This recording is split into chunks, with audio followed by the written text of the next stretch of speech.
cette émission de la saison 2 d'Évoluons avec l'âme des célébrités. Je suis votre animateur Benoît Ménard, en compagnie de la médium multidisciplinaire Julie Leblanc. Coucou tout le monde, bonjour Benoît. Bonjour Julie, bonjour chers auditeurs, auditrices, merci d'être au rendez-vous. Oui, soyez bénis et extrêmement heureux. Puis merci au groupe Focus de leur contribution à l'émission également. Oui, parce que moi j'apporte ce qu'on voit pas, ce qu'on sait pas, et notre super équipe de bénévoles, évidemment, contribue avec des recherches pour faire un pont avec la réalité matière. Parlant de réalité, aujourd'hui, on a un spécial magie. Oui, effectivement, je pensais pas un jour qu'on allait arriver à des vedettes de magie, mais quand même, c'est deux personnes que j'ai pas vues en spectacle, fait que ça a été intéressant un peu de connaître leur monde avec les trames sonores qu'on va vous proposer dans le courant de l'émission aujourd'hui.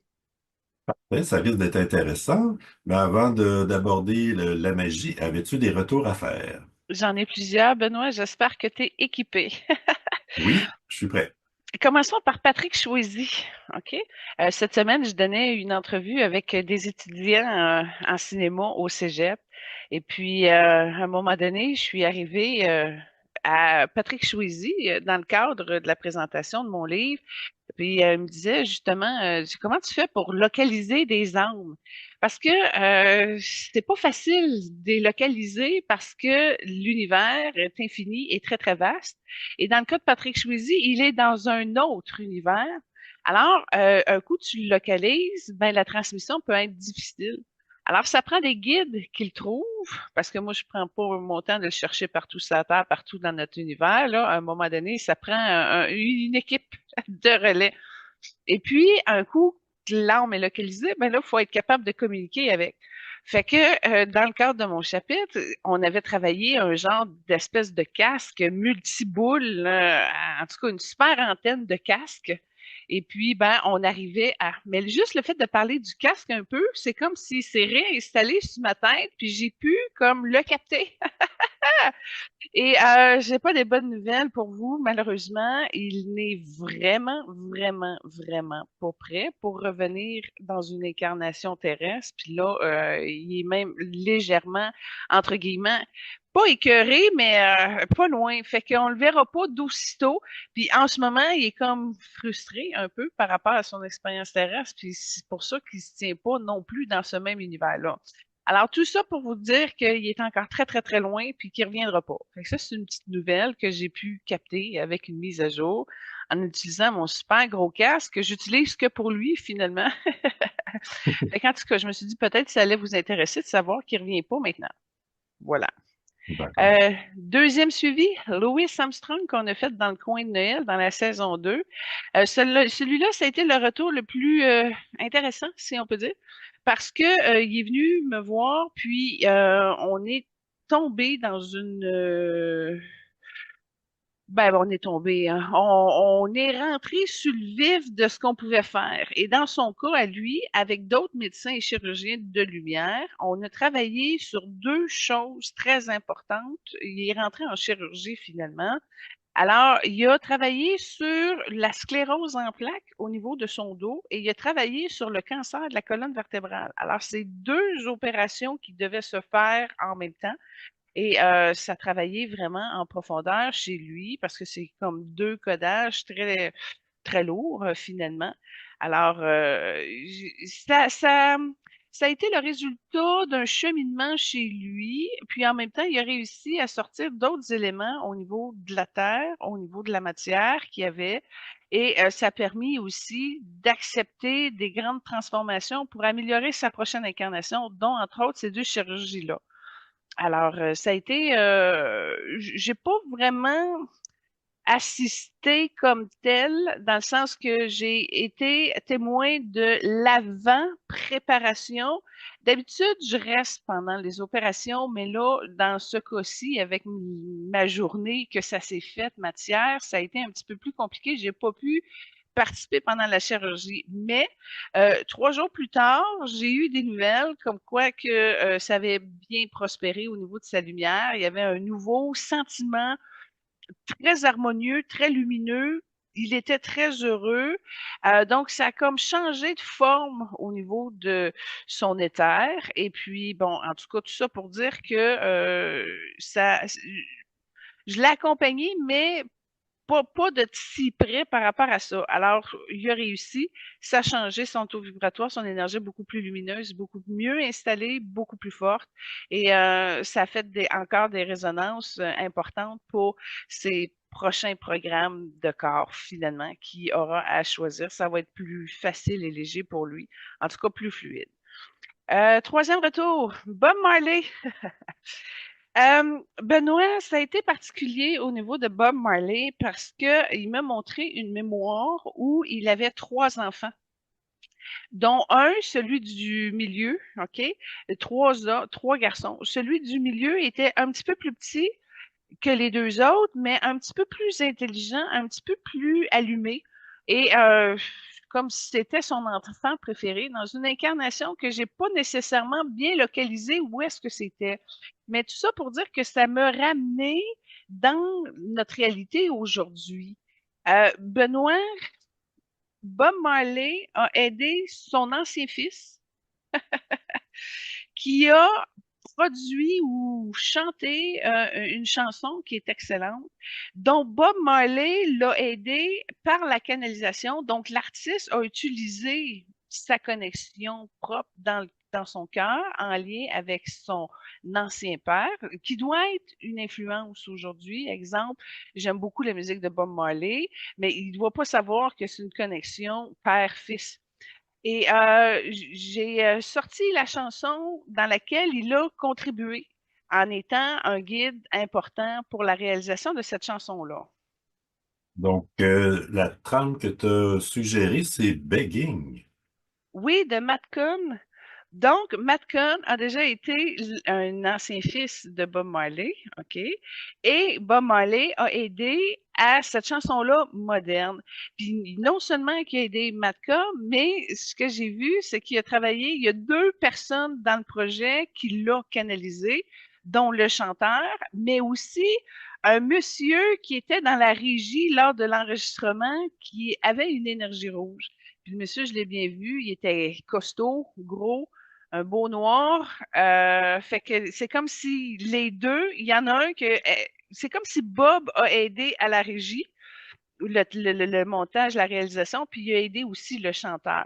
Fait que j'ai trouvé ça particulier que ça me tombe dessus, que je vois que même si Bob Marley n'est plus là, il a quand même continué à aider au niveau musical, puis il a choisi, entre autres, des artistes l'artiste qui était proche de son cœur, justement, à cause de la filiale. Alors, je vous invite à l'écouter parce qu'elle est vraiment très, très bonne. Puis ça donne aussi une petite idée de comment aurait pu évoluer la musique de Bob Marley. Fait qu'en tout cas, j'ai trouvé ça que c'était un beau trésor, fait que je voulais vous le partager.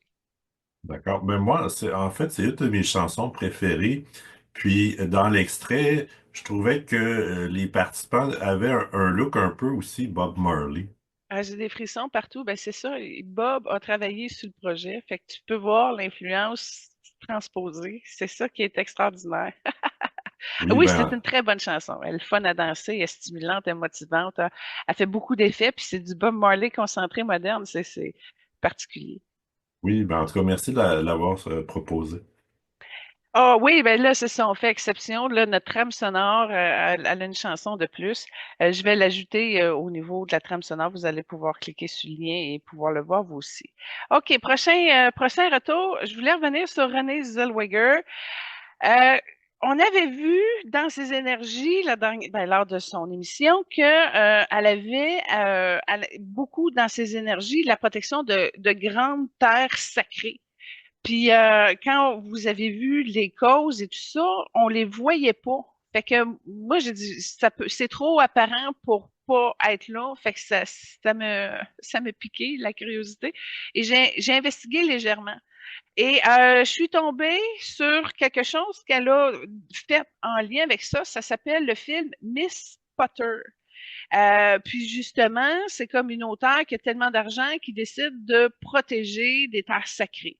Fait que là, j'ai trouvé ça particulier parce que je me suis dit, mon Dieu, OK, elle y a touché, elle a ouvert cet espace-là par rapport à ce film-là, mais elle ne l'a pas amené dans la matière. Et ça m'a comme un peu ben, piqué la curiosité. Je me suis dit, c'est quoi le décalage qui est là? Pourquoi c'est beaucoup dans ses énergies puis que c'est pas dans la matière?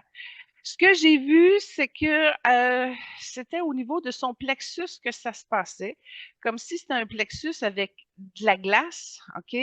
Deux, deux, deux couches de glace qui étaient décalées et fractionnées. C'était pas sale, c'était un beau blanc, un beau rose, mais elle était pognée dans ces énergies de glace-là. Donc, il y a quelque chose qui a déphasé chez elle à son plexus, qui fait en sorte que ça n'a pas pu se matérialiser dans la matière. Ça a été très simple. J'ai pas pu intervenir beaucoup, mais en identifiant le problème que ça avait généré, donc à cause de sa glace brisée dans son plexus à 2 niveaux, puis là, elle était prise là-dedans. Ben, en fait, ça a été une intention, une prière pour l'aider à le faire fondre puis à se dégager de ça. Parce que là, c'est elle qui le casse, cette possibilité-là de pouvoir protéger certaines terres sacrées. Fait que, puis c'était important pour elle, c'est important pour son âme, sur son être. Fait que j'ai trouvé ça particulier que ça soit pas d'appoint. Alors, on a travaillé un petit peu là-dessus par le biais de l'intention afin qu'elle puisse se dégager, mais elle n'était pas disponible pour que je l'accompagne à travers cette transformation-là, puis que on le libère au complet. D'où le pourquoi je suis restée au niveau de l'intention de la prière, si on peut dire, pour que ses guides l'amènent à cheminer à son propre rythme, à sa propre cadence, selon sa propre conception. Bref, ça a été placé en énergie pour que ça s'aligne au niveau de sa conscience, puis qu'elle soit prête à l'honorer, puis à l'activer, puis à enclencher cette partie de la mission qu'elle a et qu'elle refuse encore au niveau de sa personnalité, probablement. Alors, voilà, réparer le plexus de René Zellweger par des intentions, ça a été aussi une expérience particulière. OK. Poursuivons avec Michael Bublé, mais le retour concerne son fils. Un de ses fils, probablement celui qui était malade, ben malade autiste, OK. En fait, ce qui est arrivé, c'est que son garçon a accepté le rayon lilas, un beau mauve pâle, et ça l'a transformé son énergie. En acceptant le rayon lilas, il a pu se rapprocher de son père. Et là, c'est comme s'il y avait un blocage chez le garçon qui faisait en sorte qu'il y avait une grosse distance. Et là, en acceptant le rayon lilas, il a pu se rapprocher et être content par rapport à son père. Et là, Michael Bublé, il y avait beaucoup de violets autour de lui, d'un violet plus foncé, plus fort. Alors, ça a été un beau rapprochement. J'ai été témoin de cette scène-là, finalement. Qu'est-ce qui s'est fait au niveau du rapprochement avec ce câlin joyeux-là? Ça s'est fait au niveau de la réconciliation de l'âme. C'est comme grâce au progrès que son fils a fait. Et quand je dis progrès, c'est plus une réconciliation d'une couleur orangée qui avait un problème au niveau de la lignée maternelle. Alors, c'est comme si en recevant le rayon lilas, le problème, le blocage qui limitait le petit, qui était en lien avec la lignée maternelle et la grand-mère particulièrement, ben, en fondant tout ça, ça lui a permis de se rapprocher de son père. Et là, il y a eu une belle transformation qui s'est faite chez les deux. Alors, je voulais juste vous dire qu'il y avait eu une évolution à ce niveau-là et que ça a été très favorable pour le cœur de Michael Bublé. Et dernier retour, celui-là, il est un petit peu plus dramatique. Ça a été très difficile depuis les derniers jours pour Dolly Parton. Dolly Parton qui avait réussi à avoir un amour extraordinaire avec son mari. Quelque chose de particulier et qui se dégageait aussi un petit peu des relations amoureuses qu'on peut retrouver au niveau d'Hollywood. Mais là, Dolly, elle a perdu son mari. Il est mort. Donc, oui, ça fait mal, ça s'est effondré. On voit au niveau de son cœur qui était quand même assez perturbé, mais troublé. Tu sais, c'est comme une retenue de beaucoup de tristesse, quoi qu'elle ne laissait passer beaucoup. Tout ça pour dire que elle a réussi à cheminer. J'ai juste regardé un peu comment qu'elle a réussi à l'ouvrir. Comme je te dis, ses énergies sont encore fébriles au niveau de son cœur. Elle a un moton encore au niveau de la gorge. Elle a quand même bien accepté, elle a quand même bien commencé son processus de deuil. Cela dit, je ne sais pas si c'est assez passé matière, et selon moi, oui, parce qu'il y a eu comme quand même beaucoup d'évidence au niveau de la lecture énergétique. Cher, l'âme de Cher est venue vraiment beaucoup l'aider et c'est là que j'ai vu qu'il y avait une grande corrélation entre les deux. J'avais pas vu, moi, dans la matière, un lien avec Cher puis Dolly, mais en énergie, il est très fort. Assez que Cher est venue à son âme, évidemment, à côté de Dolly Parton, puis qu'elle l'a accompagnée, réconfortée. Elle a fait preuve de présence par rapport à ce que son ami vivait finalement. C'est là que j'ai découvert qu'il y avait un lien d'amitié. Et puis c'est là aussi j'ai trouvé ça particulier. C'est comme si elles étaient de la même génération, mais une qui a fait sa carrière sur le blond puis l'autre qui l'a fait sur le noir foncé.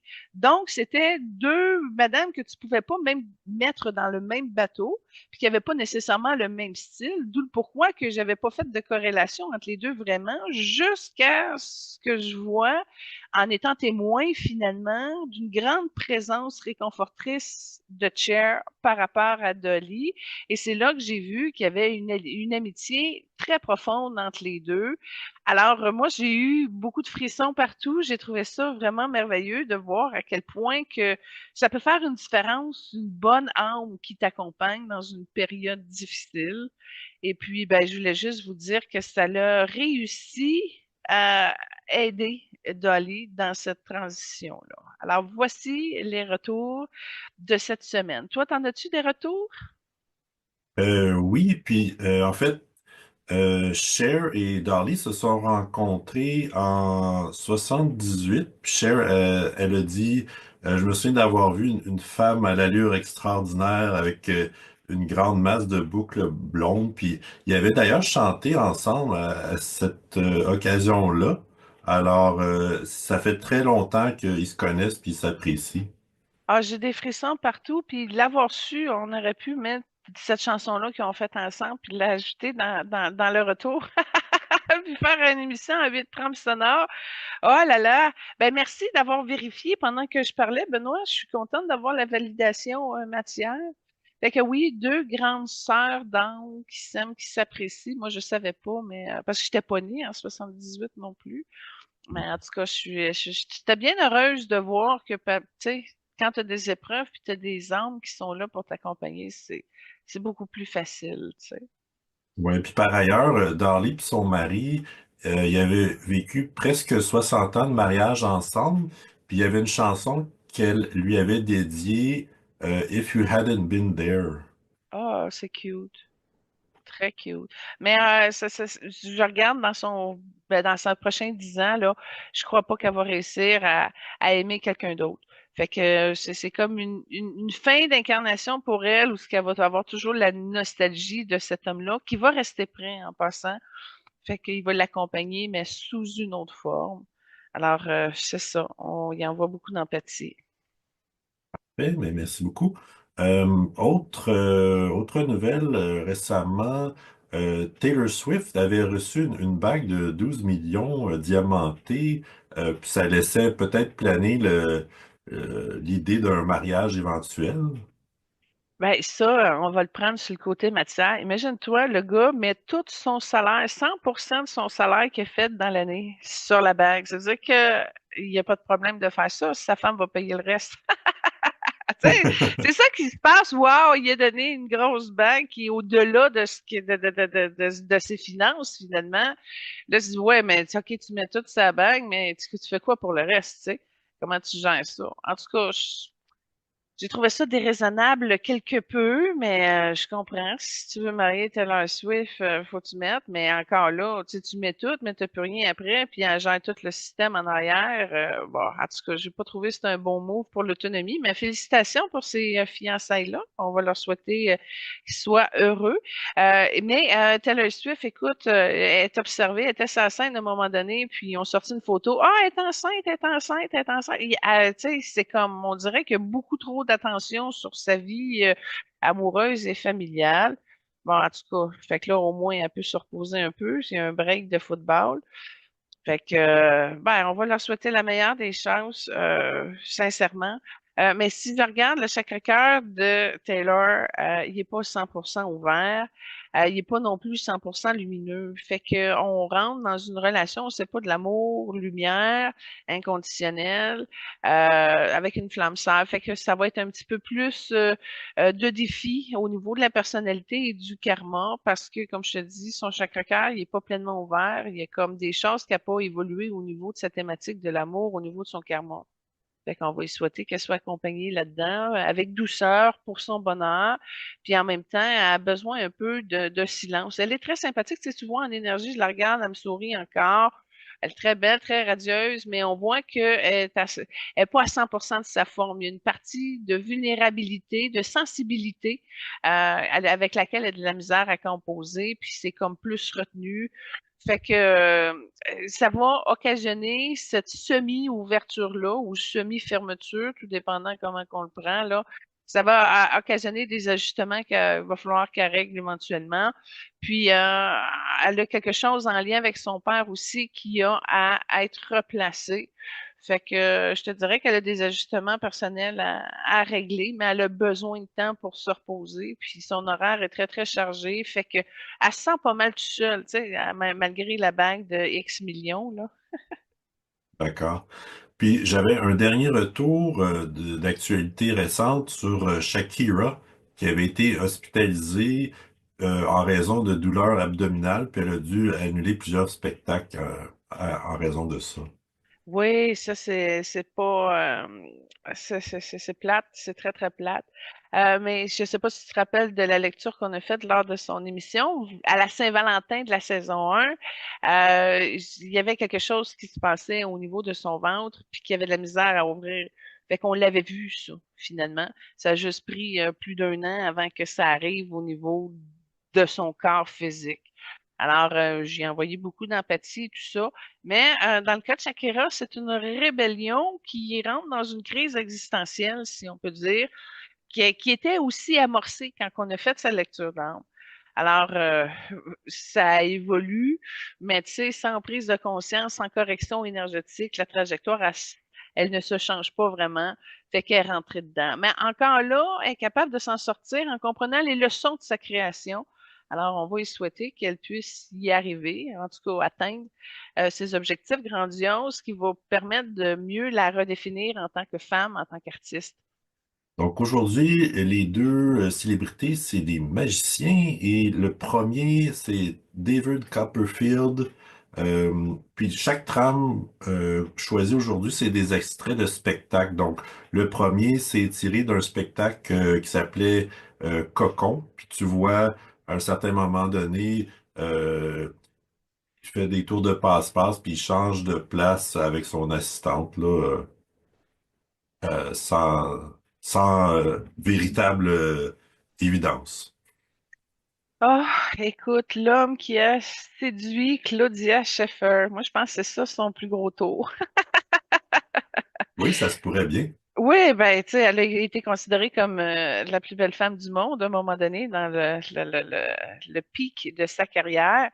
Puis, en tout cas, elle a dû vraiment avoir beaucoup de plaisir à avoir des manipulations énergétiques qui amènent En tout cas, il a trouvé le moyen de la surprendre. Absolument. Donc, David Copperfield, son vrai nom, c'est David Seth Kotkin, puis il a choisi le nom David Copperfield tiré d'un livre fictif, puis parce qu'il aimait il aimait le nom. Ah, c'est intéressant. Merci, je savais pas. Mhm. Puis, il est né en 56, donc il y a presque 80... Non, non, Bon, plutôt, non, 70 ans, pardon. 70, ouais. Ouais. Puis il est quand même, il mesure 6 pieds. Ah ouais! Dans le cas de David, je vais te dire, ça a été un petit peu compliqué parce que je suis pas arrivée tout de suite à la couleur de son âme. Il y a une blessure de rejet qui est profonde, qui dilue un peu sa vibration. En d'autres mots, il y a du jaune, mais c'est un jaune qui est terni, puis il y avait un peu de rouge, mais c'est un rouge terni. Fait que j'ai réussi, OK, à développer une astuce quelconque pour valider finalement qu'il était jaune, c'était une arme jaune. Mais ça a été plusieurs étapes. C'est comme si, même dans ses énergies, de la manière que c'est placé, il y a un paquet de trappes, de force et attrape, de couloirs, de ci, de ça. Ça a été très compliqué, mais très facile aussi parce que quand j'ai vu que je me retrouvais face à une énergie, j'ai dit, ah, comment je vais me retrouver là-dedans? Fait que j'ai été capable de cibler directement puis de monter. Et il est haut, il est très haut. Puis sa couleur d'âme, comme telle, c'est un beau jaune. Alors, c'est là j'ai vu qu'il y avait comme un gros décalage entre son énergie pure de qui il est et son énergie matière qui est beaucoup plus affaiblie, maganée. Puis j'amène l'hypothèse que ça doit être à cause de toutes les compartimentations qu'il a dû installer dans ses énergies, des trappes de scie, des protections, qui a fait en sorte qu'il s'est dilué et perdu. Fait que je suis capable de voir la différence entre qui il est et ce qui en est. Et à ce niveau-là, je te dirais que c'est une personne qui est probablement plus perturbée, moins heureuse, juste à cause que sa lumière condensée est très belle, très forte, puis qu'il y a à peine quelques pourcentages de cette lumière-là ici dans son énergie matière. Fait que, il pourrait être plus heureux, il pourrait être plus harmonisé, il pourrait être plus puissant même. Puis ce qu'il m'a montré aussi, c'est quand il arrive en mode spectacle, il est capable de d'augmenter sa fréquence vibratoire, puis d'arriver au milieu, comme s'il y avait suffisamment de lumière, puis il réussit à monter un petit peu pour être au-delà de tous les obstacles qu'il a posés dans ses énergies, puis il est quand même capable de se concentrer puis de canaliser bien son énergie. Mais c'est de l'exploit, là. Il serait mieux de pouvoir miser sur ton humanité au quotidien, puis d'avoir le même taux vibratoire que, exemple, d'être dans sa journée un petit peu déphasé, un petit peu euh, moins heureux que juste se produire à être plus fort dans sa lumière quand il est sur scène, parce que s'il fait plus de scène, ben là, il arrivera plus à faire le milieu entre ce qu'il est puis son espace environnemental énergétique, là. D'accord. Côté famille, son père était propriétaire d'un magasin de vêtements pour hommes. Sa mère a travaillé dans les assurances. Euh, Ce que j'ai trouvé intéressant, c'est que sa mère est née à Jérusalem, donc la famille était juive. Ses grands-parents paternels étaient immigrants de l'Ukraine. Donc, comme il y a des liens avec deux régions en conflit actuellement, comment en est-il affecté? Oui, ben, il est affecté de quelque chose. Ça, c'est clair parce que c'est compartimenté. Fait qu'il doit avoir justement l'intérêt de suivre tout ce qui se passe au niveau de l'Ukraine, les nazis, etc., là, dans la réalité. Puis ce que je vois au niveau de son champ mental, ça le perturbe. Ça perturbe, c'est légèrement alourdi aussi dans son corps mental. Maintenant, je crois pas qu'il en a conscience que ça le freine ou que ça l'alourdit. Euh, mais en même temps, je te dirais que son souci au niveau des finances, c'est comme plus là. Il est pas harmonisé, il est pas en paix avec sa partie incarnation matière. Bon, est-ce que c'est pour des raisons géopolitiques? Est-ce que c'est pour des raisons humaines qui lui appartiennent par rapport à lui? Comme je te disais, il y a matière à être plus heureux. Bon, est-ce qu'il va être plus heureux si la guerre elle arrête? J'ai pas la réponse. Mais ce que je peux dire, c'est qu'il a besoin de compassion, puis il a répondu tout de suite. Alors, c'est comme si mon cœur a déployé une sphère rose. Puis là, j'ai vu que ça l'apaisait et tout ça. Alors, je lui ai partagé. Il m'en a dit, je lui ai pardonné. Maintenant, ça a été un partage.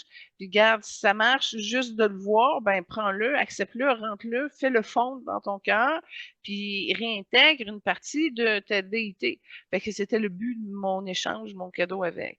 Tu sais, être heureux, tu sais, c'est parce que dans le cas de David, c'est qu'il a touché des sommets. Il a été le magicien de sa génération, tu sais, le plus connu.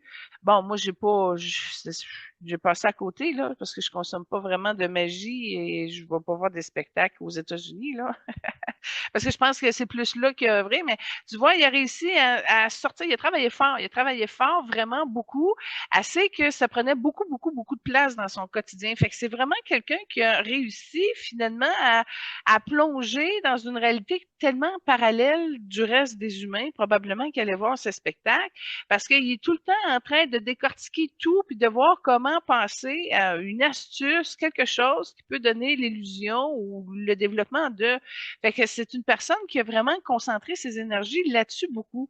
Puis là, aujourd'hui, ça roule moins, cette partie-là, mais il est encore en train d'espérer d'avoir un signal de Dieu, une lumière quelconque, une révélation pour pouvoir se remettre en selle, puis repartir, puis en refaire un autre gros wow, tu sais, comme un beau, bon dernier show. Fait qu'il a diminué beaucoup comparativement à une vingtaine d'années avant, là, mais il est encore en train de porter soin aux détails, aux attentions, à se pousser un petit peu plus. Puis en même temps, quand tu arrives à un certain niveau de maîtrise, là, l'inspiration est plus dure à se faire. Tu sais, tu peux pas nécessairement aller chercher une formation, un cours quelconque, parce que là, finalement, euh, tu sais, c'est toi qui es arrivé à le développer le plus. Fait que ça a été compliqué. Puis là, je vois un lien avec Houdini. Je veux juste te dire qu'il y a une belle connexion. Il a dû être le mentor à quelque part. Ben, Houdini a dû être le mentor de David Convertil parce qu'il y a comme une considération qu'il est un héros. Fait qu'il s'est basé beaucoup sur le lien parce que le lien le connecte avec le plexus d'Houdini, puis il y a un changement d'information qui peut se faire. Cela dit, Houdini est beaucoup plus fermé par rapport à David Copperfield. Fait qu'il a été capable de soutenir le lien à un certain niveau, mais c'est pas un niveau qui est réciproque. Donc, c'est comme Houdini, il peut aimer échanger un peu avec Copperfield, mais sans plus, pas trop souvent. Il y a comme une non-réceptivité d'Houdini qui est ailleurs. C'est un autre parallèle. C'est pas parce qu'il veut pas l'aider ou quoi que ce soit, là, mais la connexion se fait plus difficilement entre les deux, quoi qu'il y ait un lien de réciprocité. Je suis certaine que Houdini a influencé un genre de mentor, David Copperfield.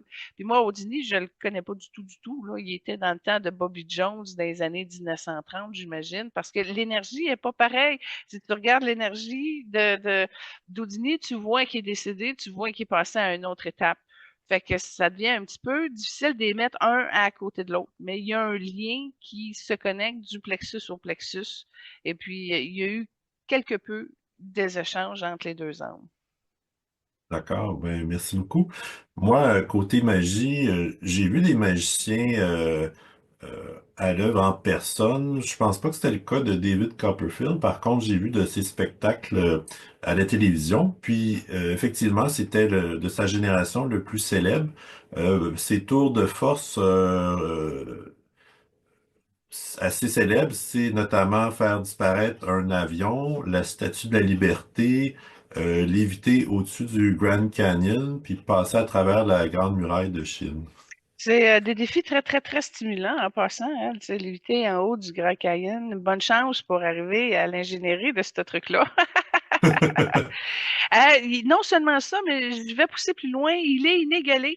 C'est-à-dire que ce qui a suivi après David Copperfield au niveau de la magie, si on peut dire, ça a été des films, entre autres, avec Morgan Freeman, qui s'appellent Les Insaisissables. C'est-à-dire que là, ils se sont mis à 5 magiciens avec Woody Harrelson, il joue dedans, il y en a plusieurs, là, Isla Fisher. Donc, ils se sont mis à 5 pour avancer ça encore plus modernement, avec plus de technologie, encore plus de sensationnel.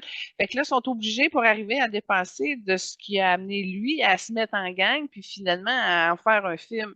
Fait qu'il est encore inégalé. Si tu prends un magicien pour magicien tout seul, là, c'est ça qui est le fun un peu avec la magie. C'est comme il y en a qui réussissent à se dégager, mais c'est très difficile. La compétition est immense. Là. Combien qu'il y a de magiciens là, qui sont actifs? Là, c'est énorme. Combien qui en ont réussi, là, c'est très, très, très, très, très peu. Puis tu vois, même si tu regardes ceux qui ont réussi, ben, ils sont pas vraiment épanouis et émerveillés. Là. Il manque quelque chose, tu sais, c'est lourd, ça terne. Fait que ça, c'est une autre affaire. Je veux juste te dire que j'ai vu une mémoire en lien avec David Copperfield où, écoute, c'est un temps reculé, celtique. Puis il travaille avec Merlin. C'est comme un petit peu d'énergie druidique, mais pas tant, comme s'il avait déjà été, par le biais de la science qui débutait, si on peut dire, attiré par les effets de magie et de spectaculaire, si on peut dire, et ça lui a permis un peu d'avancer déjà avec certaines classes dans ce temps-là, avec l'énergie du guide Merlin, à travailler certains taux de magie ou d'élévation de conscience ou d'arriver finalement à intégrer son art qu'il a ramené dans cette incarnation-là aujourd'hui. Fait qu'il y avait déjà de l'expérimentation. Puis ce que je vois à peu près dans les années 1700, il y a une, une possibilité. Il est dans la rue, il fait des tours de magie, il y a des cartes, il y a une baie, des gobelets, puis il est déjà en train d'amuser, puis il avait amené un peu la poudre à canon pour faire un petit peu d'étincelles et tout. Fait qu'il était déjà comme reconnu magicien au niveau de son village, probablement, et il y avait eu des offres de se promouvoir ou en tout cas arriver à des prestations pour la reine, ben, le roi, en tout cas pour la cour, parce qu'il y avait le roi et la reine, c'était un couple, et puis il a réussi à se faire un nom déjà au niveau de la magie, mais c'était beaucoup moins impressionnant qu'aujourd'hui, il y avait moins de ressources, puis il y avait moins de trucs et tout ça, mais quand même, il se dégageait, puis il avait réussi à avoir comme des contrats intéressants au niveau de la bourgeoisie qui le reconnaissaient puis qui le réinvitaient. Fait qu'on voit dans son cas que c'est quelque chose qui a travaillé au niveau de son âme. Il n'est pas arrivé tout seul, bang, je suis le meilleur magicien au monde. On voit que ça a été cultivé, puis qu'il a fait beaucoup d'expériences, puis qu'il a combiné aussi ses connaissances au niveau de la science, au niveau de l'énergie matière aussi, pour arriver à développer toute son ingénierie de son œuvre, de son art finalement. Oui, tout à fait. Puis même dès un très jeune âge, il était intéressé par la magie. À 8 ans, il se produisait comme ventriloque. À 12 ans, il a commencé à faire des petites représentations dans des anniversaires notamment. Il est devenu le plus jeune magicien à être admis à la Société américaine des magiciens à 12 ans. À 16 ans, il enseignait l'art de la magie à l'université. Puis, il a toujours été fasciné par les spectacles de Broadway qui l'ont sans doute inspiré pour ses spectacles grandioses. Ouais, il y a le sens du rythme. En passant, quand tu as parlé de ses débuts, là, premièrement, c'est prodigieux. On s'entend-tu que son don, il a toujours resté ouvert. Il l'a pas fermé. Il est retombé dedans très rapidement. Moi, ce que je voyais, c'est qu'il avait du plaisir, puis il était tellement heureux à ramasser des personnes de sa famille. Puis, OK, je vous fais mon truc et tout ça. Fait qu'il il était déjà reconnu par à qui il faisait ses premiers numéros, sa famille, qui était très joyeux de, de pouvoir profiter et de bénéficier d'un moment où Et on a un nouveau truc aujourd'hui. Donc, on voit la contribution du noyau familial qui a fait une grosse, grosse différence en soutenant, en accompagnant. Ça, je te dirais, ça a été bien placé pour lui parce que c'est ce qui lui a permis de comprendre qu'il aimait ça, faire ça, puis qu'il aimait ça avoir l'attention des gens, qui étaient joyeux, qui étaient disponibles à recevoir ce qu'il y avait à préparer ou à présenter. Fait que, en tout cas, tu vois aussi qu'il y a eu beaucoup de courage. Puis c'est une personne qui est très proche aussi des énergies de Dieu. C'est spécial, hein, mais pour lui, c'était une manière de contribuer à oh, faire force. Comme je te dis, il arrive à canaliser sa lumière à travers le spectacle. Donc, pour lui, ça a été vraiment quelque chose qui l'a encouragé dans son énergie masculine, qui a fait en sorte qu'il se sente bien dans son corps de monsieur, puis en même temps, en promouvant l'illusion, le rêve, la magie, le spectaculaire, l'incompréhension que les gens pouvaient avoir par rapport au truc. Pour lui, ça l'a toujours été très fascinant. Puis encore là, il est pareil, puis même vieux, il va continuer, même des petits trucs de pièces qui sont quand même très élevés par rapport à ceux qui commencent là. Fait que l'impressionnant, c'est ce qui le nourrit et ce qui le stimule et ce qui a commencé très, très, très jeune. Donc, dans l'impressionnant, euh, ça a permis de lui permettre de prendre tout l'espace nécessaire, d'où le pourquoi il a été capable d'être un géant de la magie finalement. Oui, puis dès 18 ans, son premier spectacle où il se révèle vraiment, c'est dans la comédie musicale de Magic Man. C'est là qu'il a pris le nom David Copperfield. Puis dans ce spectacle-là, il chante, il danse, il crée toutes les illusions. Puis au fil de sa carrière, tu vois vraiment euh, que la mise en scène du son, la lumière, c'est toujours pour créer des effets de gigantisme, de wow, puis ça va le suivre durant toute sa carrière. Oui, puis ça le nourrit dans son cœur. C'est vraiment là-dessus qu'il se reconnecte au fil de sa divinité. Fait que c'est très, très important pour lui de la manière que ça fonctionne dans ses énergies. Le wow, le grandiose, ça stimule. Puis tu vois là que ça travaille au niveau de sa tête. C'est vraiment quelqu'un qui va penser avec l'ingéniosité pour pouvoir être plus fort, pour pousser ça plus loin. Fait que c'est très beau, c'est très noble. Il s'est vraiment dévoué à sa carrière entièrement. Puis ça a été tant mieux un privilège et un plaisir d'arriver à la plus belle femme du monde, tu sais. Oui, puis Parlons-en, Claudia Schiffer, si tu me permets. Continue ce que tu disais. oui, ben juste entrer en matière dans ce sujet-là, il se disait de nature timide et solitaire, puis il voyait dans la magie une façon de mieux s'intégrer puis de rencontrer des femmes notamment. Oui, si je peux le comprendre, c'est très vrai. Ça lui a permis justement de garder la partie confiante là, en instaurant le mystère, tu sais. Fait que pendant que la personne est fascinée puis la regarde dans le truc, ben pendant ce temps-là, être dans l'émerveillement, c'est ouvert, c'est plus facile de passer. Oui, puis donc avec Kolia Schiffer, ils ont été ensemble à peu près 6 ans. Puis en tout cas, il y avait les gens se demandaient si c'était arrangé ou pas là, mais donc il y a plus d'enfants qui ont découlé de cette relation-là. Je crois pas que Claudia Schiffer, ben, tu sais, t'es dans le sommet de ta carrière, t'es la mannequin qui roule le plus au monde. Tu vas-tu commencer à arrêter tout ça pour avoir des enfants, tu sais? Surtout que les carrières de mannequin, ils arrêtent quand même assez tôt. Fait que t'as le temps de faire des enfants par la suite. Je sais pas si elle a eu des enfants. J'ai pas regardé dans ses énergies. Mais il y a une histoire d'infidélité. J'ai pas eu le détail comme tel quand tu as parlé, mais j'ai vu que il y avait quelque chose qui ne pensait pas, puis que probablement ça a été une relation extra-conjugale, mais j'ai pas le détail. J'ai pas vu si c'est lui qui l'a trompé ou si c'est elle qui l'a trompé. Mais chose certaine, c'est Claudia. Il y a quelque chose qui s'est refermé chez Claudia, puis qui n'ont pas réussi à se réaccorder. Fait que, ouais, c'est dommage. J'ai pas les raisons de leur séparation, mais toi, t'as quoi à part le problème d'infidélité entre les deux? Rien de spécial. Ouais, ça a été géré médiatiquement, secrètement, hein. Ouais, c'est ça. Je sais en tout cas, il y avait un procès qui a gagné suite à des accusations, mais j'ai pas plus de détails que ça. Par contre, je sais que il y a eu une autre relation par la suite avec Chloé Gosselin, qui était pas mal plus jeune que lui, puis ensemble, il y aurait eu 3 enfants. Je pense que la première, c'est une petite fille, puis elle est comme légèrement rousse en énergie, là.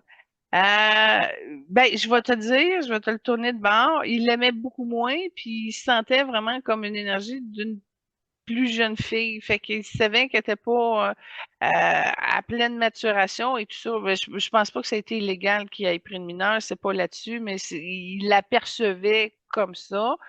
Puis il l'a aimé moins, on va te le dire, là, tu le vois. Fait que c'est comme si ça a été une réponse où il a pu avancer au niveau des progrès de sa famille.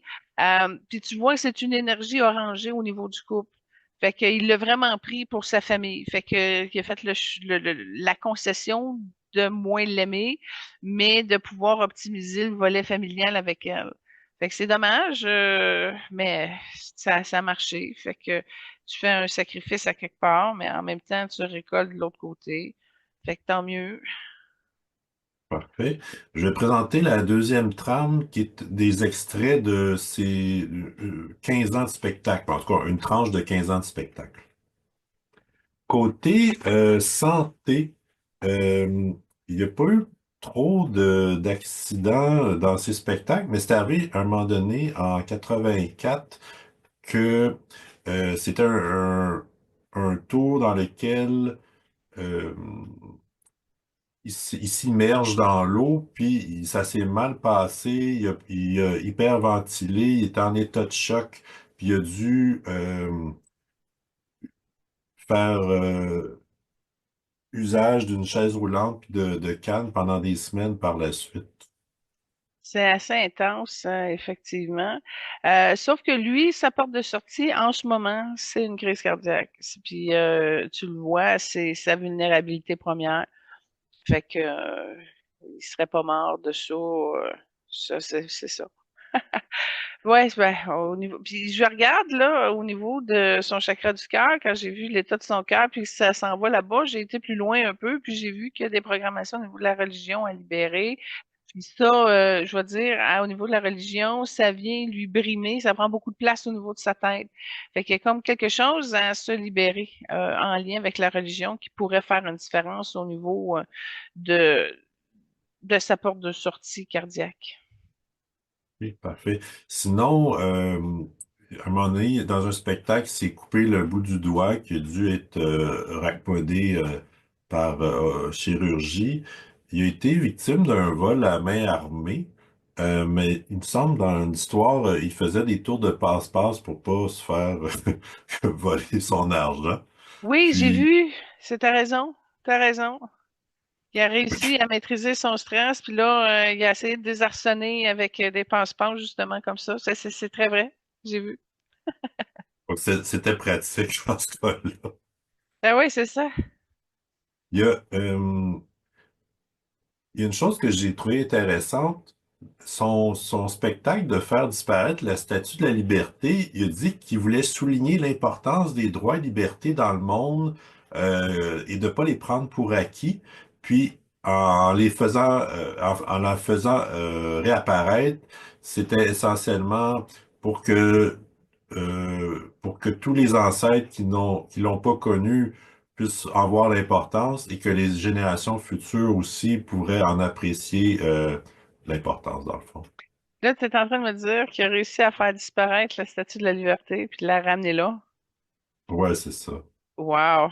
C'est le genre de numéro que j'aimerais voir. Peut-être sur YouTube, je sais pas, là. Ah, ben oui, ça vaut la peine d'aller voir comment faire disparaître une statue de 30 000 tonnes. Ouais. Sinon, côté œuvre caritative, à un moment donné, un spectacle bénéfice à la Maison-Blanche pour l'UNICEF, mais puis un des tours qu'il faisait, c'était créer une illusion dans laquelle il sciait en deux Jennifer Lopez. Ah, ça, je suis contente qu'en me disant, il est allé faire des tours de magie à Maison-Blanche, ça revient à son tour, ben, dans les années 1700 que je te disais qu'il était un magicien de rue puis qu'il avait réussi à se rendre à la haute société pour faire ses tours. Fait que là, tu vois, il avait compris comment y arriver, puis là, il l'a reproduit ici avec la plus haute autorité, finalement. Ben là, je dis politique, mais de ce monde. Puis en plus, il a pris cet argent-là pour un retour aux enfants. Fait que c'est super, bravo. Puis c'est intéressant de voir à quel point que de pouvoir concentrer ta lumière pour la paix de la terre, ben ça fait partie de la fonction de son âme jaune.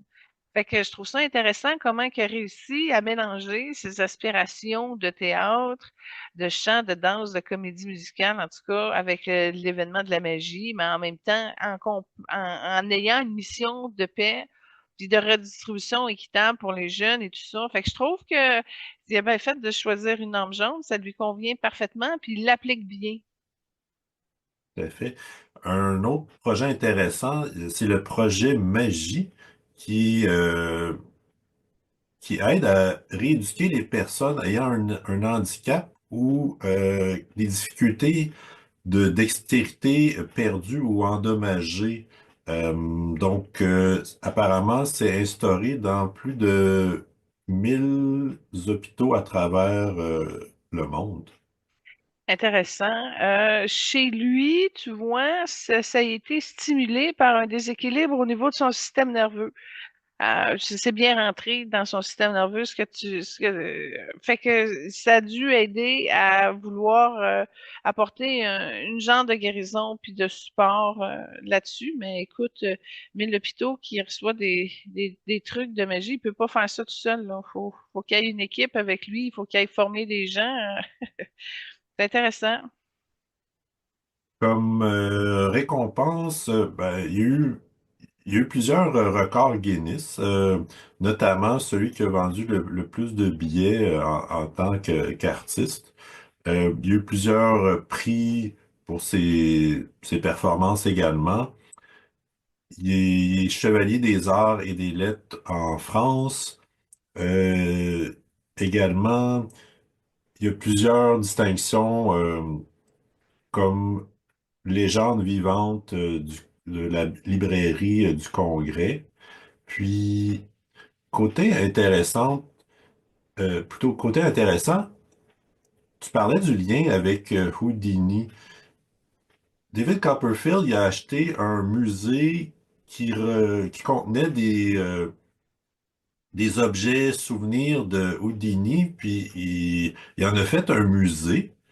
Puis, autre chose aussi, en 2020, il a été intronisé dans le musée d'histoire juive américaine, puis il a lui-même intronisé Houdini dans le même dans la même soirée honorifique. Ouais, ben il y a une reconnaissance beaucoup plus forte de David, là. Puis là, tu vois, on est capable de mesurer comment ça s'est produit. C'est tant mieux. C'est bien de faire avancer la cause. Mais je suis contente d'entendre son histoire parce que non seulement qu'il était comme le dernier magicien qui a vraiment réussi à se monter au sommet, qui est encore indétrôné aujourd'hui, mais qui réussit à multiplier encore toute cette résonance-là, de l'instaurer, de ramener un legs dans l'histoire, parce que c'est de l'héritage là qui fait fructifier avec ces musées, puis le rapatriement de l'histoire de la magie, finalement. Fait que c'est très élevé. Et on voit aussi son don de l'enseignement et tout. Fait qu'il est multi-talent. Mais moi, je regarde ça et je me dis, coudonc, pourquoi que c'est pas plus illuminé? C'est où, dans sa partie humaine, où qu'il trouve ça lourd et dur et que ça s'alourdit? Pourquoi qu'il n'est pas plus concentré, aligné et lumineux? Fait que ça, comment arriver à décompartimenter toute son énergie? En tout cas, il y a des mystères encore, mais à ce niveau-là. D'accord. Comme dernière trame pour David Copperfield, c'est des extraits du spectacle de Blade. Puis, en fait, je sais pas si c'est le même spectacle, mais à un certain moment donné, il y a eu un incident où un des assistants s'est fait blesser dans des lames tourbillonnantes lors d'une performance. Ouais, ben là, c'est ça, à un moment donné, c'est la gestion du risque, hein. C'est jusqu'où tu pousses le risque. Puis là, c'est difficile d'avoir un parcours sans incident par rapport à tous les risques qui sont pris. Fait que, mais il est conscient de ça, il est soucieux de ça. Il essaie vraiment de monter ses shows pour arriver à pousser au maximum où est-ce qu'il peut aller sans nécessairement arriver à des morts ou, tu sais. Fait que c'est intéressant. Il disait que son sens de l'imagination a été développé très jeune dans des camps d'été où il devait chercher des gens qui auraient été kidnappés, mais c'était juste une mise en scène. Je vais le pousser plus loin. Il est conscient d'une partie de son énergie cosmique, de sa partie cosmique. Et non seulement ça, mais il utilise cette intelligence-là cosmique pour arriver à développer, je vais mettre ingénierie, c'est peut-être pas le bon mot, là, mais il va étudier ailleurs, il va ramener des trucs qui viennent de d'autres dimensions pour pousser plus loin. OK, parfait. Puis, une de ses idoles avouées, c'est Walt Disney. Puis il a dit, il prend sa forme d'art pour émouvoir les gens. Je voulais faire la même chose avec la magie en la rendant romantique et humoristique. Et accessible aussi.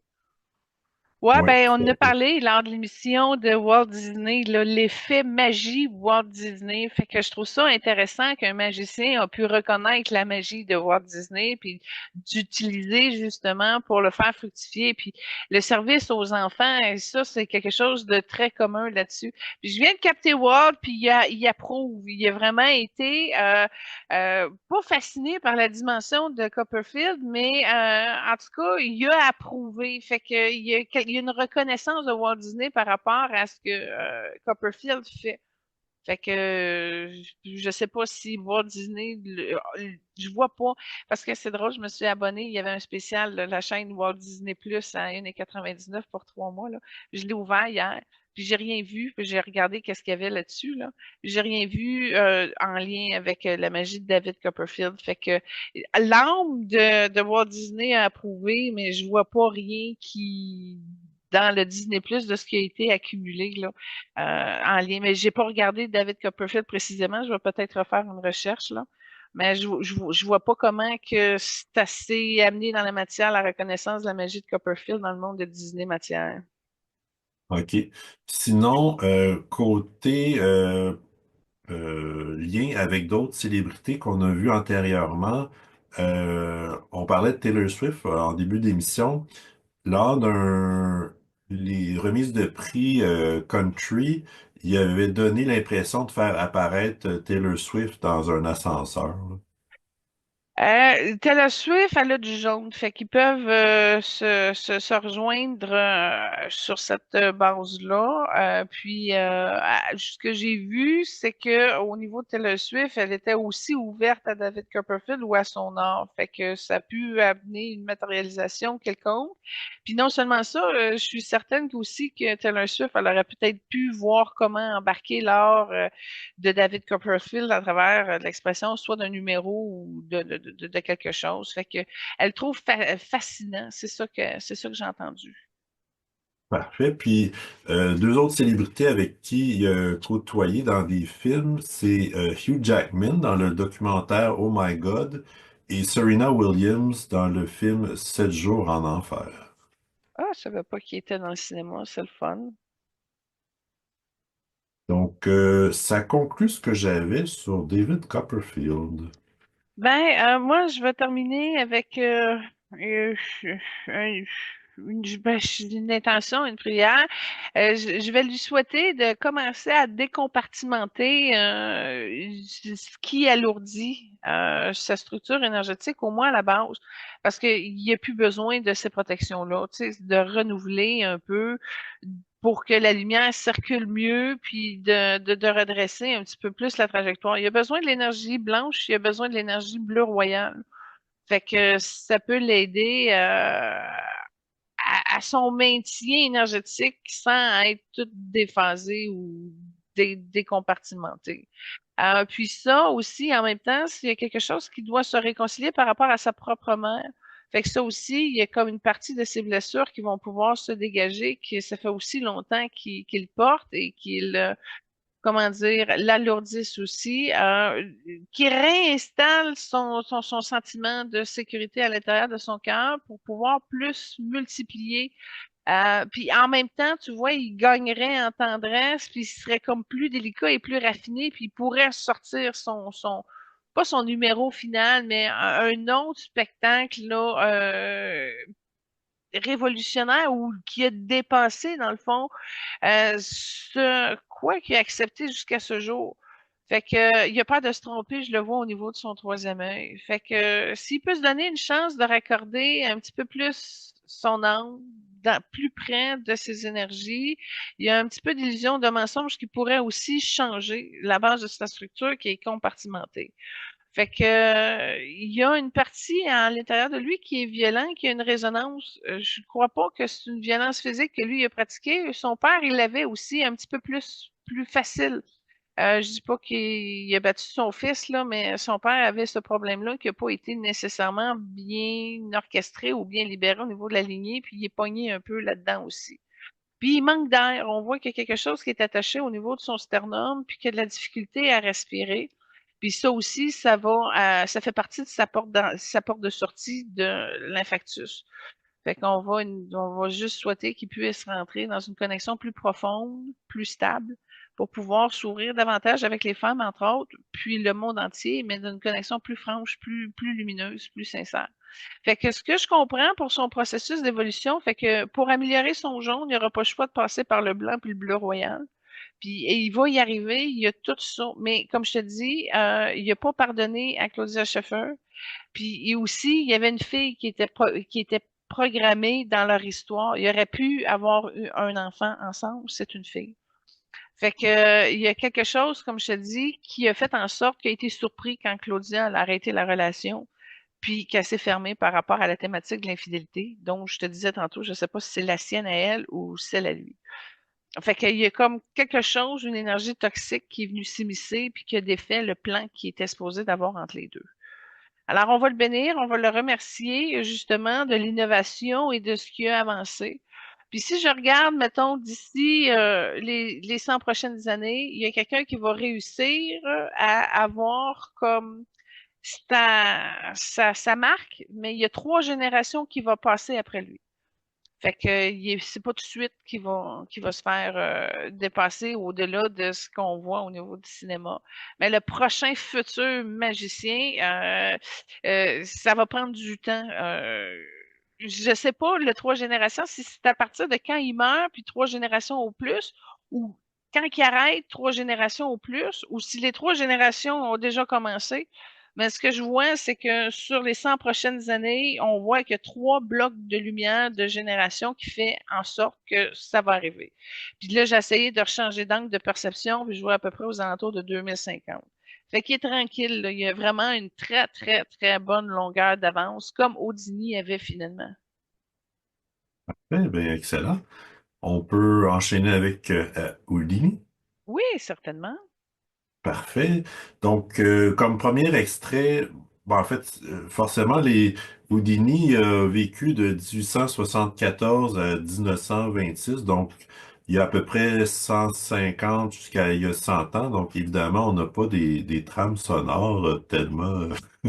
Ni de photos d'affiches. Non, non, c'est ça. Donc, c'est des extraits de spectacle, mais évidemment, ça date de l'époque, là. Bon, écoute, lui, c'est une âme orangée. Fait que c'est déjà pas dans les mêmes teintes. Et Audiné est déjà réincarné. Alors, ça va m'apporter un petit peu plus de complications à bien faire sa lecture d'âme. Non seulement ça, mais je peux te dire qu'il est réincarné en homme, un homme costaud, un homme carré, un peu dans la gabarit de Babe Ruth, un peu. Là, il est plus en mode ouvrier, puis son troisième œil est fermé. Il y a une fascination, il y a encore un peu de son talent, mais il a pris une pause du public. Ça vient d'une blessure d'humiliation qui se croise avec une incarnation où les gens lui lançaient des roches. Fait que j'ai comme l'impression que sa magie a été peut-être plus difficile à cause de l'ouverture de la civilisation de cette époque-là par rapport à David Copperfield aujourd'hui. Fait que ça a été, comment je t'aurais dit, plus de mystère, mais il est plus solide, il est plus rare, qu'il a vraiment réussi à plancher puis à avancer. C'est pas pour rien que c'est un pionnier finalement dans ce domaine-là. Mais quand je regarde son énergie, c'est plus il y a beaucoup plus d'énergie qui sont ouvertes chez lui dans le coin de l'Europe, de l'Angleterre, etc. Mais Houdini, est-ce que c'était un Américain ou il travaillait de l'autre bord? Euh, David Copperfield, il est né aux États-Unis, ouais. Non, mais là, on est à Houdini. Ah, pardon. Houdini, ben, en fait, il est né en Hongrie, Autriche-Hongrie, puis, mais par la suite, ils ont déménagé aux États-Unis. OK, OK. Bon, ben aujourd'hui, il est localisé plus en haut de l'Europe, proche de l'Angleterre. Fait que il est même plus dans le réseau de l'Amérique ou de la Hongrie, là. Il est complètement ailleurs. Puis je te dirais qu'il y a peut-être une trentaine d'années, puis lui aussi il a un problème de cœur actuellement. Là, je dis pas qu'il va me faire une crise cardiaque demain matin, mais en tout cas, c'est particulier. En passant, il est plus heureux avec sa femme aujourd'hui. Le fait que ça soit moins tranquille, moins spectacle, moins de voyagement, la petite vie plus sédentaire, là, je vais travailler, je reviens, je m'occupe de ma femme. Je viens de voir qu'il y a deux filles puis un garçon. Fait que, il est stable, il est bien installé dans son incarnation aujourd'hui. D'accord. Son nom, à l'origine, c'était Heinrich Weiss. Puis lui aussi, il s'est inspiré d'un autre nom. En fait, il s'est inspiré d'un l'illusionniste français Robert Houdin. OK. Intéressant. Puis, en plus de comme magicien, il était aussi acteur puis écrivain. J'ai vu aussi qu'il y avait de la claquette, il dansait. Il pouvait arriver à aussi chanter. Je vois quelques gens autour d'une pièce, peut-être une fête de Noël, je sais pas trop quoi là. Puis il y a un peu de rigodon, de musique de salon d'autrefois qui est bien. Puis comme je te dis, il joue pas mal du talon. Ça m'étonnerait pas qu'il y ait de la claquette en arrière de ça là. OK. Ses parents étaient juifs. Son père était rabbin d'une communauté juive. Puis, euh, sa mère. Est-ce que sa mère... Sa mère était, en fait, ça dit pas qu'est-ce qu'elle faisait. J'imagine femme au foyer. Puis il y avait 5 frères et une sœur. Donc quand même pas mal de monde, là. La synergie entre les cinq frères et sœurs est très forte. Il y a un gros courant bleu royal qui les unit, puis il a été très heureux avec sa fratrie. Donc, une fratrie solide, bien unie, et je vois un de ses frères a un petit peu les cheveux frisés, carrés un peu. Il a peut-être brassé un peu plus fort avec des remarques pernicieuses un peu, mais comme tel, ils ont réussi quand même à avoir une belle complicité de la fratrie. Non seulement ça, mais sa sœur, OK, je veux juste te dire, sa sœur, elle est revenue dans le programme actuel. Elle est aussi incarnée proche d'Houdini maintenant. Donc, je sais pas, ça peut être. Ben, je vois pas le lien comme tel. Est-ce que ça a été une tante? Est-ce que c'est une collègue de travail avec qui il y a une belle complicité? Je sais pas, mais elle est encore en femme, puis je vois qu'elle est proche, elle a un soutien au niveau de la famille qu'il a. Voilà, c'est une nounou, je sais pas. J'ai pas le détail, mais je sais qu'elle gravite encore dans l'environnement matière d'Audini, maintenant, dans sa nouvelle incarnation. Parfait, merci. Lui était quand même petit, 5 pieds 7. Puis, côté fortune, quand même 500 000 à l'époque, c'était considérable. Par ailleurs, David Copperfield, je l'ai pas mentionné, mais c'était pas loin d'1 milliard. Wow! Intéressant. Ben, tu sais, tu vois, si je reviens à Copperfield, quand je te disais qu'il y avait du souci au niveau de l'argent, ça veut dire qu'il s'occupe de la gestion de son milliard. Tu sais, là, c'est peut-être économiquement, ça chute en ce moment, là. C'est peut-être pour ça que ça travaille. Ben, tant mieux. Puis le 500, le 500 livres que tu parlais tantôt, ou millions, ou je sais pas trop quoi, par rapport à dîner, c'est extraordinaire, là. Ça, pas pour l'époque. Écoute, ça coûtait 5 cents du beurre, là. Fait que, c'est un gros héritage. Puis tu vois, quand je regarde, il est heureux de tout ça, puis il était content aussi de le faire fructifier. Il y a beaucoup de sa famille qui l'ont su, etc. Fait que si tu prends David Copperfield puis Houdini, là, Houdini était plus heureux. Sérieusement, il avait vraiment réussi, probablement à cause des liens de sa fratrie, si proche, si tissé, qui a fait en sorte que son expérience a été plus extraordinaire.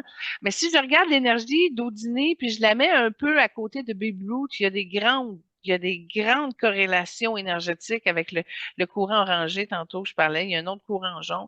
On voit qu'il y a beaucoup de similitudes entre les deux. Puis aujourd'hui, là, parce que tu as parlé de 5 pieds 7 tantôt, mais aujourd'hui, il est dans un quart de 5 pieds 8. Il a gagné un pouce. Cela dit, au niveau de la prochaine marche, tu sais, dans sa prochaine incarnation, ce qui me montre, c'est qu'il y a bien des chances qu'il soit femme, une femme à l'âme rose, et ensuite, il reviendrait en homme, à un homme avec des super pouvoirs. Là, il va être comme dans une énergie verte, puis il va revenir nous éblouir. Fait que c'est comme s'il a décidé de prendre deux pauses. Une pause d'incarnation de deux incarnations, ça va être plus tranquille. Puis là, à la troisième qui va suivre dans son futur, là, il va nous éblouir, il va revenir avec quelque chose. Est-ce que ça va être avec l'heure du spectacle? Je sais pas, OK? Mais ça va nous rejoindre. Fait que là, il y a deux incarnations, c'est plus tranquille. Ils vont être plus effacés, une petite vie plus normale. Mais ensuite, ça va revenir plus fort, plus ouvert, là, avec à rejoindre le monde, à toucher plus de monde avec un plus grand public. Fait que c'est ça qui en est pour son futur. C'est le fun de voir, tu sais, dans ses prochaines vies, là. Intéressant. Dès qu'il était né en Hongrie, finalement, c'est à 4 ans qu'il a déménagé avec sa famille aux États-Unis. Puis, c'était pas évident financièrement. Son père était rabbin initialement d'une communauté. Finalement, il a perdu sa charge. Ils ont dû habiter dans une pension de famille aussi pour arriver. Il y a un autre aspect, OK, parce que ce que j'ai vu dans ses mémoires, si on peut dire, le père qui l'a eu avant le rabbin avait un problème d'alcool. Donc, c'est comme s'il a trouvé l'antidote, OK, de sa vie avant d'Odini, où son père avait un gros problème d'alcool. Là, il a comme combiné dans l'incarnation d'Odini une trêve de tout ça en ayant comme choisi un père sacré, entre guillemets. Fait que oui, ça amène des complications et tout ça, mais au moins, c'était plus sobre. D'où le pourquoi ils ont peut-être réussi à avoir une meilleure cohésion familiale. Fait que ça, c'est quelque chose qui a placé intelligemment dans son plan. Puis si je regarde aujourd'hui aussi, OK, je fais le parallèle, c'est pas un buveux. Il est quand même, il a une personnalité plutôt sobre. Fait que il boit du vin, ça lui monte à la tête, il est pas bien. Fait que c'est pas une personne qui boit beaucoup. Aujourd'hui encore. Étant jeune, j'imagine probablement pour aider la famille financièrement, il y a eu des emplois quand même très jeunes. Il était vendeur de cravates, messager, apprenti serrurier, puis il était même champion de course de fond. Apprenti serrurier a été très important dans son tournant de carrière, si on peut dire. Il a réussi à reconnaître ses habiletés et ses agilités à pouvoir ouvrir des serrures comme les gens n'arrivaient pas à le faire.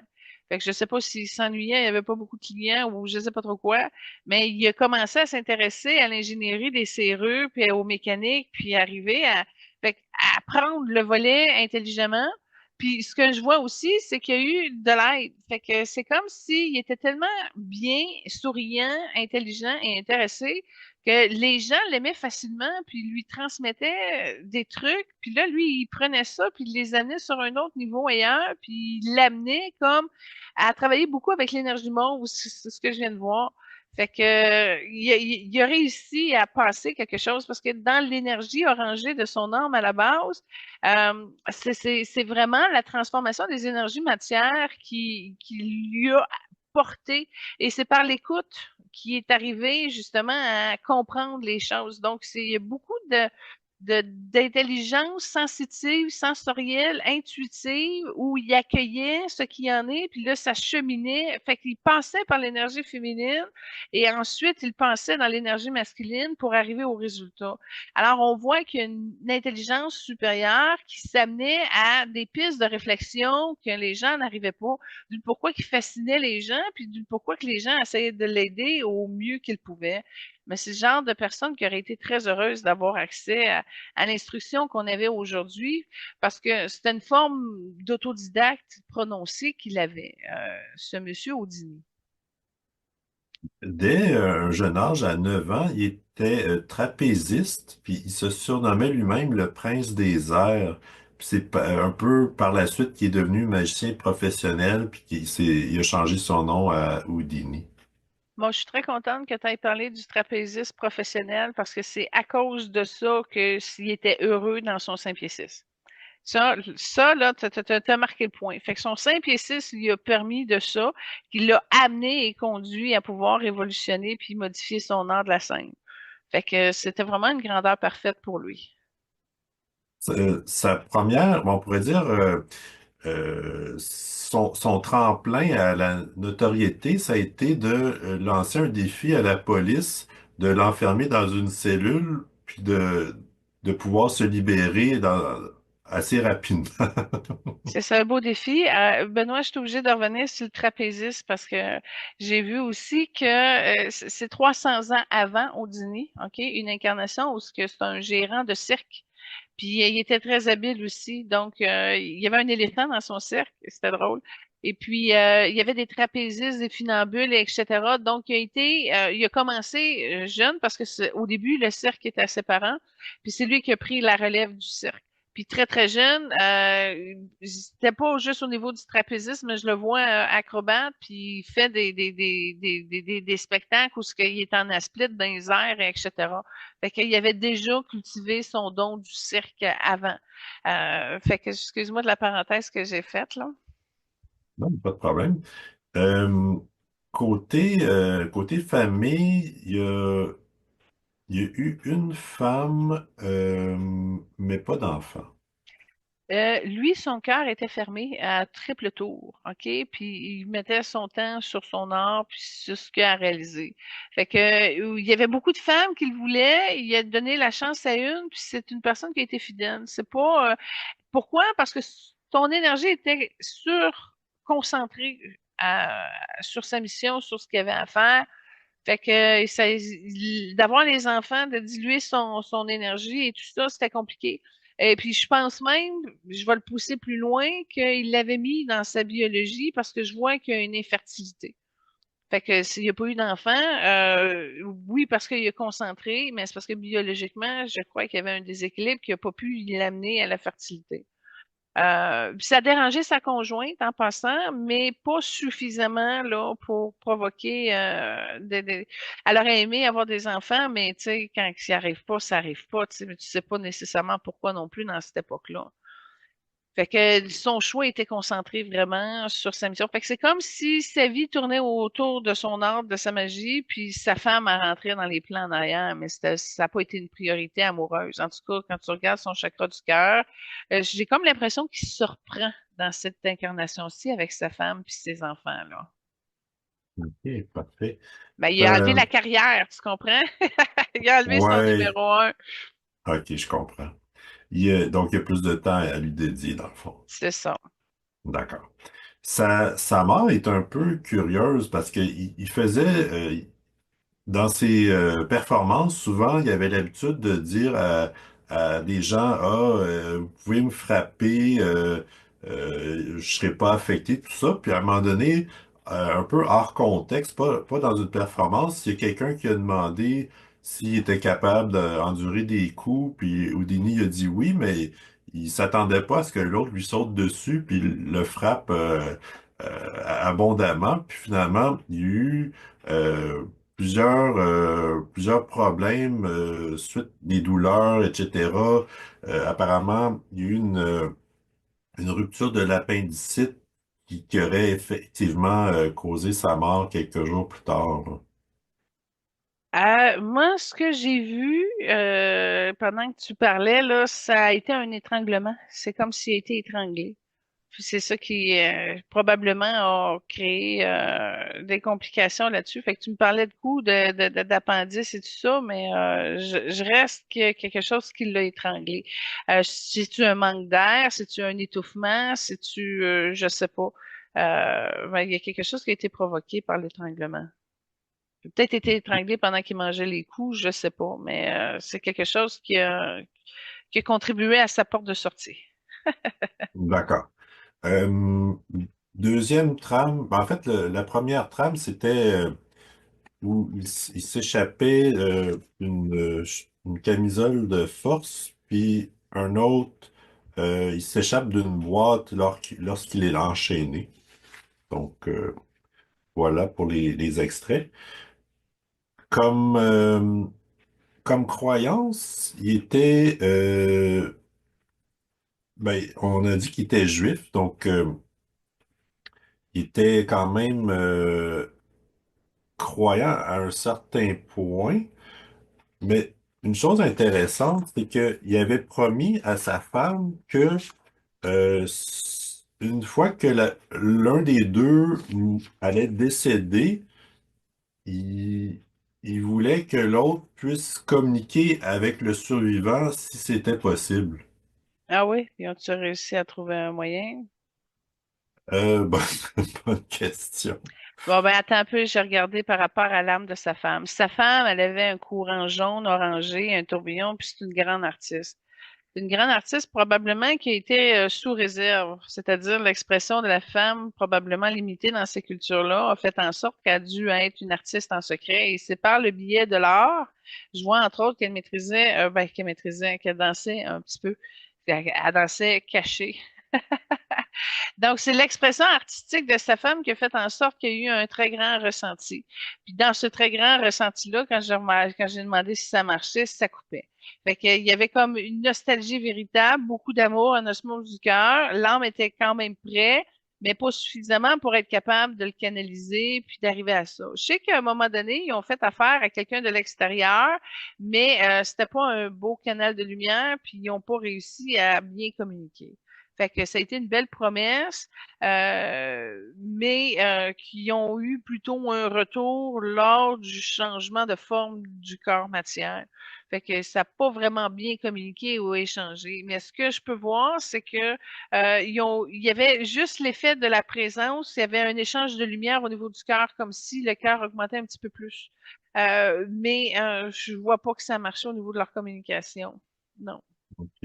Ben, en fait, il avait essayé de communiquer avec l'esprit de sa mère qui était décédée précédemment, puis il n'était pas arrivé.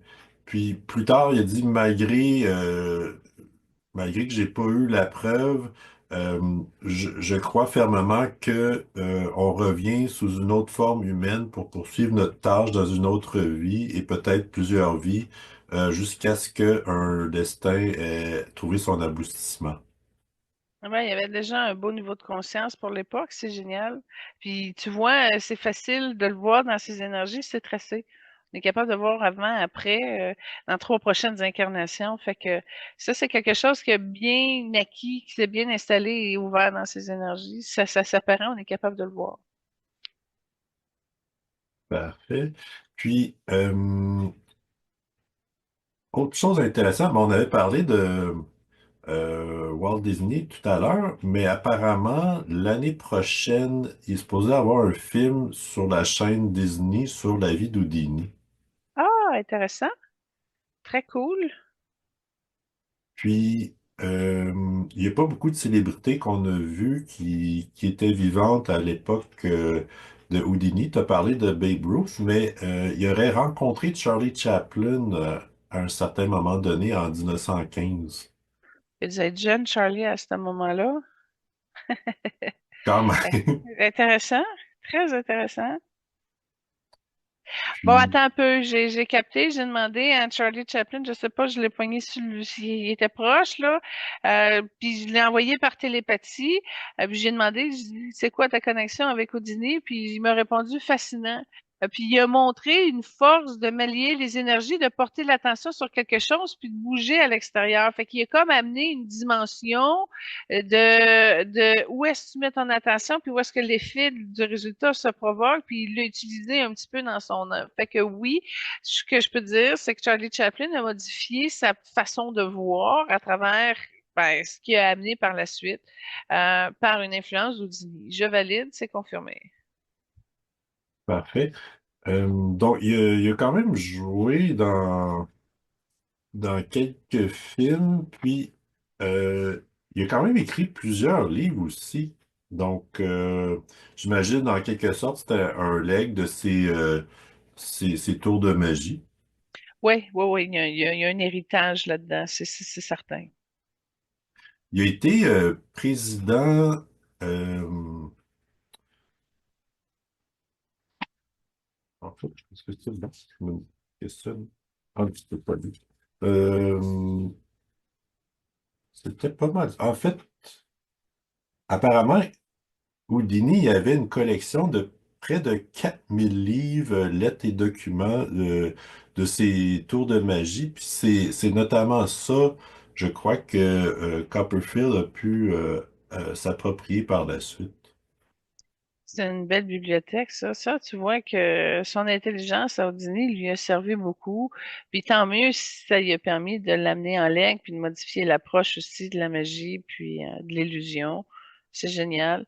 Mais je veux juste te dire que dans le cas d'Houdini, il arrivait à aller contacter certaines parties dans sa psyché, puis il y avait une force. Il était mieux canalisé, mieux centré. Il était capable d'aller chercher plus de super pouvoir dans sa psyché pour l'amener un petit peu plus matière. Tandis que chez Copperfield, c'est compartimenté, puis au niveau de sa psyché, ça peut être une force, mais c'est une force qui est comme cachée par du noir. Fait que, il y avait plus accès à de la sagesse, à de la conscience, à de la lumière au dîner. Tu vois qu'il y a un passage mieux canalisé dans ses énergies. C'était plus facile pour lui de d'utiliser ses perceptions pour aller voir plus loin. Il y a comme quelque chose qui est plus ouvert et qui était plus facile justement à cause de ses aptitudes qu'il puisait dans son psyché. Il y a chose intéressante, je disais tantôt président, effectivement, il était président de la Société des magiciens américains, puis il était aussi un franc-maçon. C'est vrai? Mhm. Mhm. Puis, dernier détail curieux mais intéressant à la fois, il était passionné pour l'aviation, puis apparemment, ça a été le premier aviateur à faire un vol motorisé en Australie. Bon, là, je te remercie. Là, je te remercie parce que tu viens d'amener quelque chose. Tu sais, tantôt, je te disais qu'il y avait un travail en manufacture, en usine, quelque chose, mais j'avais pas vu le détail. Là, quand tu as parlé justement au niveau de l'aviation, paf, ça s'est ouvert. Alors oui, il est en aéronautique, en tout cas en aérospatial, je sais pas comment tu appelles ça, de l'aviation, mais il est dans ce domaine-là présentement, puis il a les mains, fait que il est pas juste un ouvrier qui place une vis dans un avion, il y a le côté ingénierie et conception. C'est comme s'il touche à l'avion sous toutes ses formes. Puis à l'avion, avec l'intérêt pour l'aérospatiale qu'il cultive aussi. Fait que j'ai vu, c'est son Neptune qui a mis une belle lumière là-dessus. Fait qu'en ce moment même, son incarnation, il le fait pas at large pour le grand public en général, mais il va vraiment pour façonner dans son cœur cette partie-là au niveau de l'aviation puis de l'aéronautique et de la conquête spatiale. Il y a de l'intérêt là-dessus aussi. Fait que voilà, je te remercie. Tu vois la cohérence des choix de l'âme d'Odini ici, là. Fait que c'est vraiment une personne qui est intègre, puis qui s'assume bien, puis qui a un beau plan, tu sais, bien établi, bien à l'avance aussi. Fait que moi, je suis fascinée, je suis contente de voir à quel point que c'est une c'est une belle âme. C'est une belle âme qui amène beaucoup à la contribution de l'humain. Fait qu'on est capable de le voir par sa magie d'Houdini, mais on est capable de le voir aussi avec ses choix d'avancement d'aérospatiale. Fait que je te remercie beaucoup de m'avoir porté l'information. Tu vois, ça a permis de préciser ce qu'il faisait maintenant dans son usine. Ben, en fait, si on met tout ça ensemble, le fait qu'il aimait l'aviation, de s'envoler, un peu de liberté, faire des tours pour se libérer, c'est comme s'il y avait un thème de libération aussi à travers cette vie-là. Oui, oui, oui, oui, oui, oui, oui, tout à fait. Je suis bien d'accord. Puis tu vois, il continue à le contribuer, la liberté.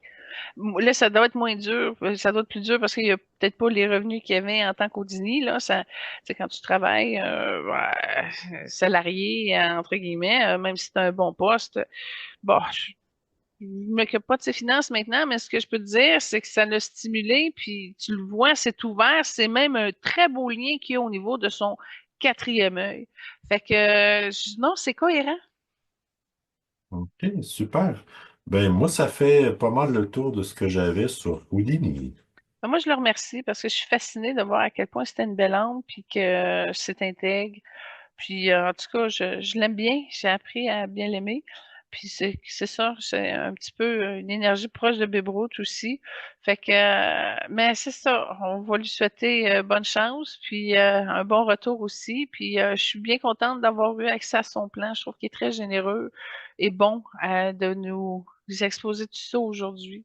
Mais en tout cas, j'ai posé une question vite, vite, comme ça, avant de partir, puis il est au courant du progrès de ce qui se passe au niveau de la magie, OK?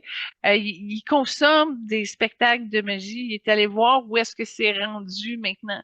Fait qu'il n'est pas 100% fermé à sa dernière incarnation. Je te dirais qu'il se tient au courant.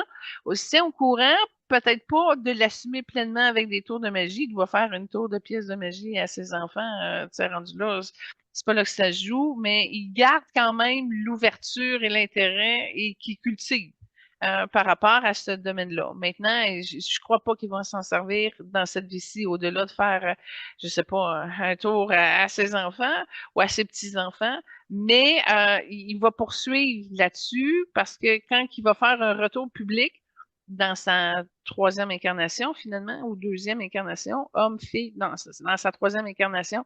Fait que, est-ce qu'il va leur prendre la magie? Je sais pas, mais en tout cas, il va être à jour parce qu'il continue de se tenir au courant puis de rester informé de ce qui se passe. Alors, en tout cas, c'est très prometteur. Super. Ben, merci beaucoup, Julie, pour cette belle émission de magie. Merci aux auditeurs, auditrices d'être au rendez-vous. Puis, on a hâte de poursuivre les prochaines émissions. Merci beaucoup à vous tous. Salutations, soyez bénis, namasté, et merci beaucoup, Benoît, pour encore ta préparation de cette excellente émission. Merci beaucoup. Puis, on donne rendez-vous la semaine prochaine. Au plaisir!